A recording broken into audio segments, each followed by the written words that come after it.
चार धाम की यात्रा हमारे हिंदू धर्म में कितनी पवित्र मानी जाती है, इसके बारे में तो हम सब जानते हैं। लेकिन भारत में दो तरीके की चार धाम यात्रा प्रसिद्ध है। लोगों में अक्सर इसको लेकर कंफ्यूजन बना रहता है। लोग छोटी चार धाम यात्रा को ही रियल चार धाम यात्रा मान लेते हैं। लेकिन हमारे पुराणों में जिस चार धाम की यात्रा का जिक्र किया गया है, आज हम उसके बारे में जानेंगे। आज हम इस वीडियो में इसी कंफ्यूजन को दूर करते हुए चारों धाम यात्रा का महत्व और इतिहास बताएंगे।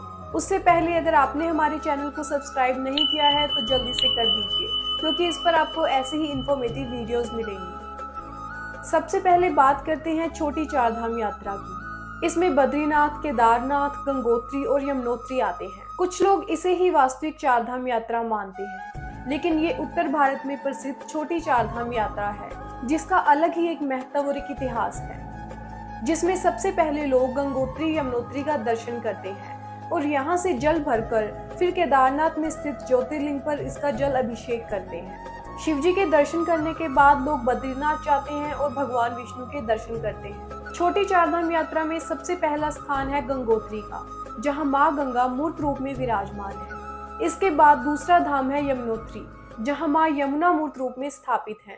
फिर आता है केदारनाथ, भगवान शिव को अर्पित ये धाम 12 ज्योतिर्लिंगों में आता है। फिर आता है बद्रीनाथ, जहां भगवान विष्णु का वास है। बद्रीनाथ के बारे में कहा जाता है कि जो भी बद्रीनाथ के दर्शन कर लेता है वह सभी पापों से मुक्त हो जाता है और इस संसारिक चक्र से भी मुक्ति पा लेता है। छोटी चार धाम यात्रा यही है जो गंगोत्री, यमुनोत्री और फिर केदारनाथ, बद्रीनाथ जाकर पूर्ण होती है। अब हम बात करेंगे वास्तविक चार धाम यात्रा की, जिसका जिक्र हमारे हिंदू धर्म और पुराणों में किया गया है। फ्रेंड्स, हमारे धर्म ग्रंथों में जिन चार धामों के बारे में बताया गया है, उसमें उत्तराखंड में स्थित बद्रीनाथ, उड़ीसा में स्थित जगन्नाथपुरी, तमिलनाडु में स्थित रामेश्वरम और गुजरात में स्थित द्वारका आते हैं। ये चारों धाम भगवान विष्णु के धाम हैं, जबकि छोटी चार धाम यात्रा अलग अलग भगवान जैसे बद्रीनाथ भगवान विष्णु, केदारनाथ भगवान शिव, गंगोत्री माँ गंगा और यमुनोत्री माँ यमुना को समर्पित है। अब हम एक एक करके वास्तविक चारों धामों की बात करेंगे।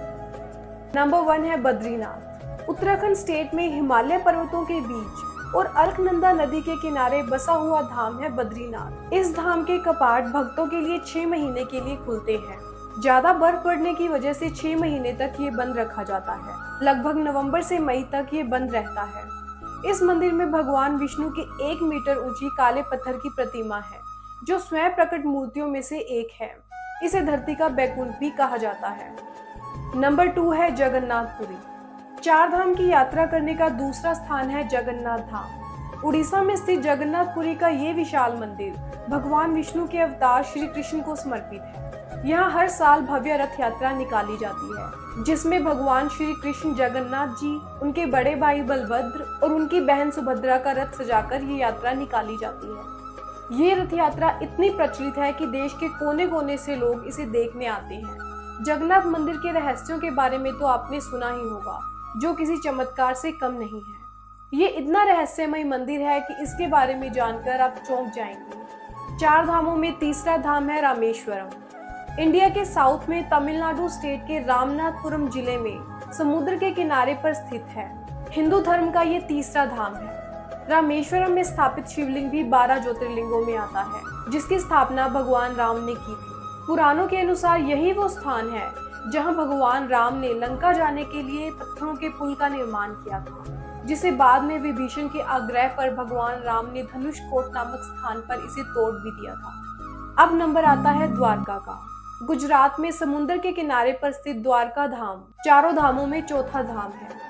श्री कृष्ण के बसाए इस द्वारका नगरी का निर्माण श्री ब्रह्मा जी ने एक रात में ही किया था।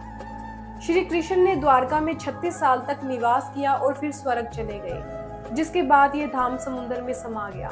सिर्फ भगवान का मूल मंदिर ही सुरक्षित रहा था, जिसके दर्शन लोग आज चारों धाम की यात्रा में करते हैं। सो आई होप कि अब आपका कंफ्यूजन दूर हो गया होगा कि छोटी चार धाम यात्रा और वास्तविक चार धाम यात्रा में क्या अंतर है। हमारे हिंदू धर्मों में कहा गया है कि हर इंसान को जिंदगी में एक बार चार धाम की यात्रा जरूर करनी चाहिए।